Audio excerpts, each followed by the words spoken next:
Шановні колеги, доброго дня. Розпочинаємо наш день з оперативної інформації. Respected colleagues, good afternoon. We'll begin with Colonel Lysenko, Speaker of National Security Council of Ukraine.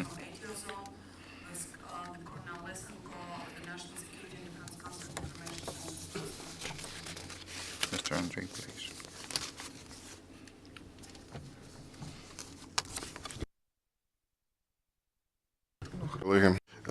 Good morning, dear colleagues. According to the personal data on the eve of parliamentary elections, the terrorists are preparing for a number of provocations in Donbass, in particular shelling out the residential quarters and the units of the Ukrainian armed forces. There in Sukhodolsk, Krasnodonsk region, Lugansk Oblast, they have the equipment of the terrorists. One armored vehicle, one the infantry vehicle, and one Grad based on the chassis of the Kras, which actually shelling the units of the armed force of Ukraine. At one of the plants of Lugansk, they actually placed the order for the special insignia of Ukrainian army. That's why we ask those who visit the temporarily occupied territories be especially vigile and try to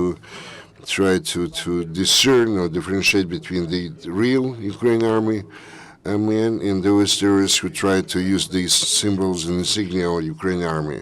I would like to emphasize that the Russian side that tries to actually to hinder the work and of the OSCE group. They block the let's say the implementation of the Minsk agreements as for the regarding the control of this area of Ukrainian territory. The standing team of OSCE was managed to extend the term of their presence there only for months, including 16 observers who work only at the two checkpoints. Those checkpoints, all in all, actually cover 1 kilometer out of the 100-kilometer length of the Ukrainian-Russian frontier, which is still controlled so far by terrorists. Regarding the response reaction of the Russian Federation regarding the extension or increase of the OSCE monitoring team was supported by the European Union. Actually, they said that the present force of OSCE is not adequate. Over the last day and night, we fixed the decrease of the activity of terrorists in the Donetsk and Lugansk region. On the contrary, in the south part of Ukraine, where we observed activization of the equipment and the armored forces, so the Grad units were 4 times used, not far from the Ternativ-Katanins district and near the village region. And they used mortars, trench mortars near Dolokivka in the region of the last Paterminsk district. Ukrainian servicemen actually managed to repulse the attack of the terrorists. Not far from the village of Peshevik, Novozovsk district, our reconnaissance team were actually in constant operation to reconnoiter what they have. According to the data, they tried to prepare the, let's say, the crossing of the Kalmius River. Ukrainian guys started the fire and they were put back, the terrorists. Unfortunately, one of our Ukrainian guys was killed. And under Donetsk, they had another attempt to attack the Donetsk airport. Was a traffic control tower, which is used for the control over the, let's say, near neighboring territory. And the Ukrainian guys, the Ukrainian army actually managed to, again, to set back the terrorists and incur heavy losses to their forces. Near the village of Nikishina, there was also some clashes. All in all, one Ukrainian army man was killed and three were wounded. Using the moving teams, or let's say traveling units, they managed to repair a couple of the equipment used by the armored vehicle on the infantry vehicle. Actually, we didn't have any other losses. We actually observed the flight of the helicopter of the Russian Federation, which didn't cross the frontier between Russia and Ukraine, even Markivka, Mila, and Belarus, Lugansk region. Also in this section of the Sartana, near Mariupol, they fixed the flight of let's say unmanned vehicles, flying vehicles. Now, we continue the work regarding the those who were taken prisoners, and we fixed over 2,800 inquiries requests. We managed to liberate over 830 all in all. We managed to liberate those who were prisoners of war. We are talking about the armed forces guys and our civilians. As regards the situation in the populated areas, yesterday in the city of Branka, Lugansk region, which is temporarily occupied by terrorists, near the executive committee, the local residents actually had a meeting, which were really desperate of the fact they didn't get the pension for 4 months. Actually, terrorists started to fire in the air and actually managed to set back those who took part in the meeting. And it may remind you that in other settlement, they started to fire at people and wound several of them. Terrorists started actual chasing and hunting over the local residents who were trying to videotape or just to use the camera to take the pictures. And actually, it's even the possession of camera or the camera is dangerous to those who are working.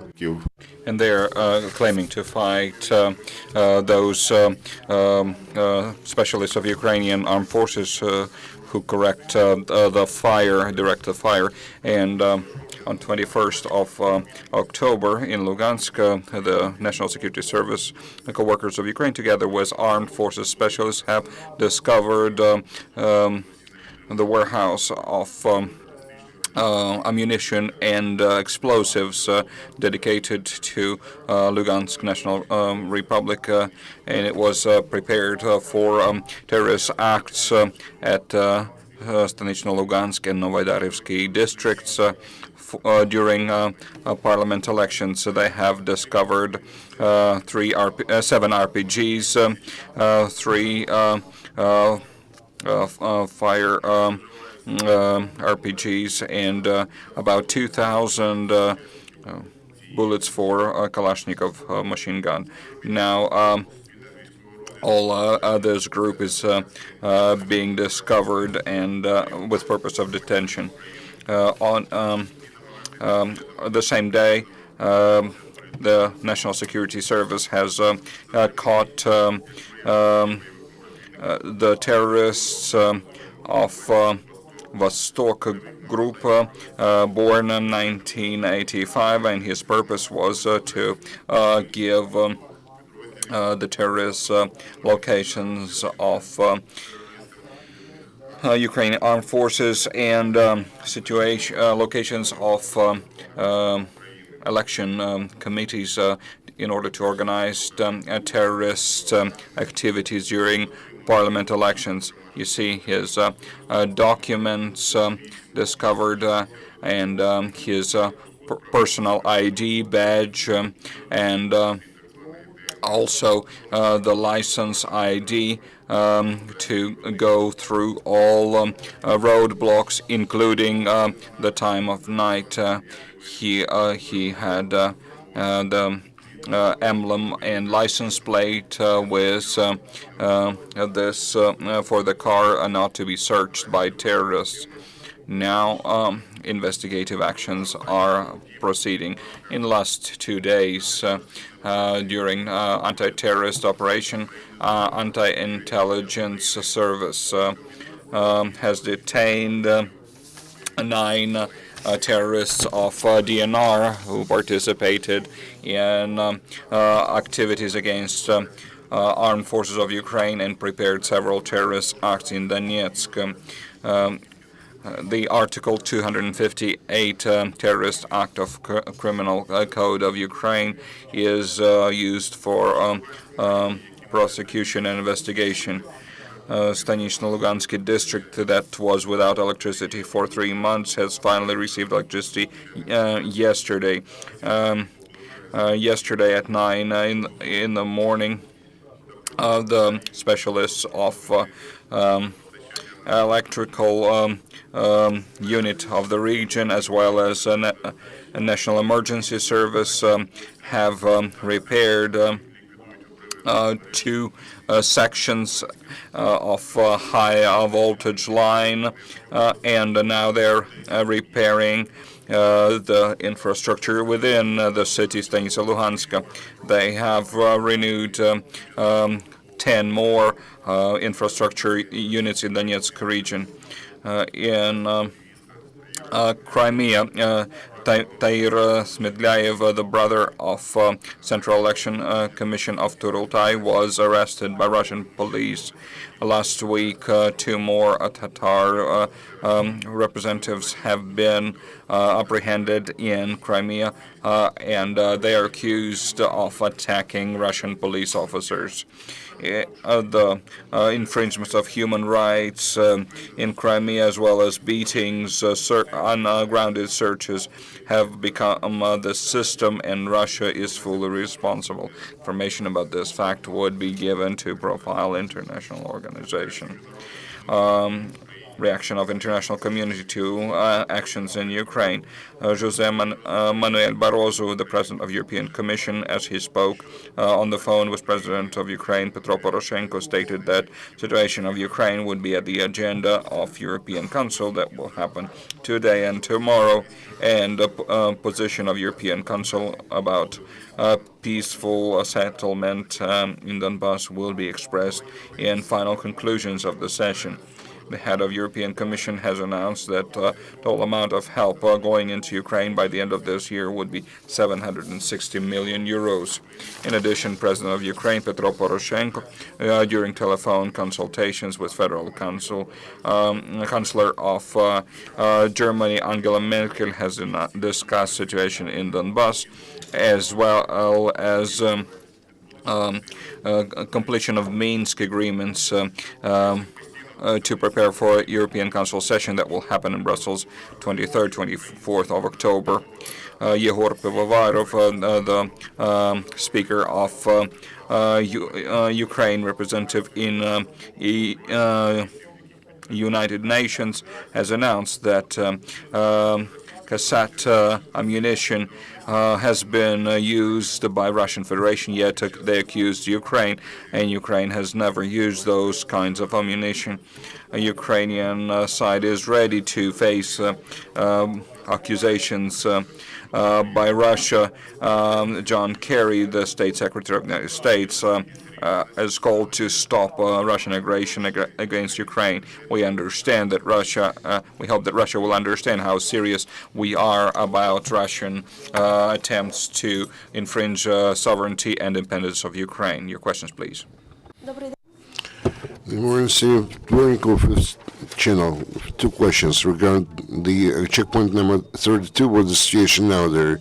Second question the terrorists from DPR, they state that they are trying to, let's say, the capture to Ukrainian cities, in particular Kramatorsk and Mariupol. Do you observe any kind of activization near those cities? What's the situation there? As regards checkpoint number 32, over the last day, we didn't fix or did not observe any kind of escalation of the available situation. And over the last 24 hours, the situation there were more or less calm. As regard the statement of the ringleaders of the terrorists regarding the recapture of the Ukrainian cities, in Ukraine we have a very nice saying,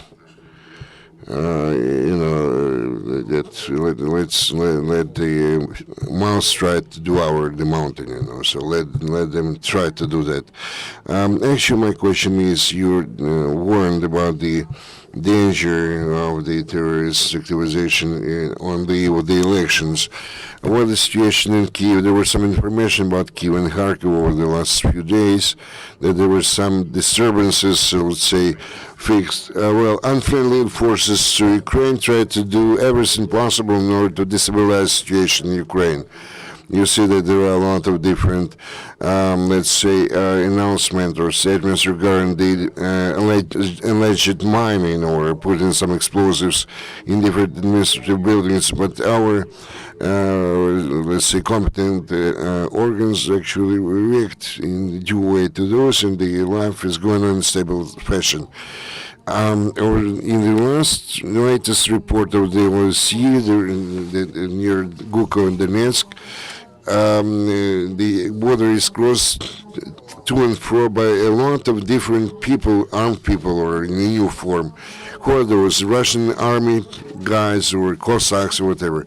And again, there was some information that they tried to carry the coal from Ukraine to the Russian Federation. Well, the answer is the specific information, what kind of people trying to cross the Ukraine-Russian border or frontier. We do not have the 100% sure information about that, but the information we have from the OSCE, they say that the Russian Federation has not violated, their they didn't stop their support of the terrorists. And again, the international organizations represents also fix or observe this kind of movement. If there are no more questions, thank you very much, Andriy Nikolaevich.